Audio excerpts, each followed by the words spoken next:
अस्सलाम वालेकुम। SM news के साथ मैं हूं इश्तियाक अली। खबरों का सिलसिला बढ़ाते हुए खबर शामिल करते हैं कराची से। वफाकी हुकूमत की जानिब से कराची को फायर टेंडर्स और वाटर बाउजर देने का ऐलान किया गया है। इसी हवाले से मजीद तफसीलात जानते हैं ब्यूरो चीफ जुल्फकार अली से। जी जुल्फकार, तफसीलात से आगाह कीजिएगा।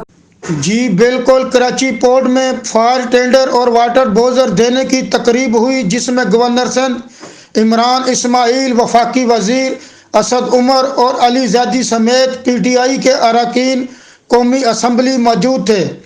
गवर्नर सिंध इमरान इस्माइल ने फायर टेंडर KMC को देने का ऐलान करते हुए कहा कि वज़ीर आज़म Imran Khan tender fire department के हवाले करेंगे। उन्होंने कहा कि कराची में फायर टेंडर की शिकायत अब दूर हो जाएगी। वफाकी हुकूमत की जानिब से 50 फायर टेंडर और 2 वाटर टैंकर दिए गए हैं। गवर्नर सिंध इमरान इस्माइल का कहना था कि चीन से दरामद किए गए फायर टेंडर जदीद टेक्नोलॉजी से लेस हैं।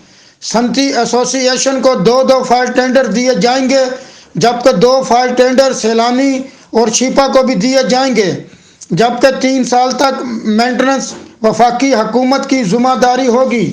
इस मौका पर वफाकी वजीर अली ज़ैदी का कहना था कि अगर फायर टेंडर KMC को दिए गए तो टायर भी नहीं मिलेंगे। जी बहुत शुक्रिया जुल्फकार, तफसीलात से आगाह करने के लिए। अब तक के लिए इतना ही। मजीद खबरों के लिए देखते रहिए SM न्यूज़।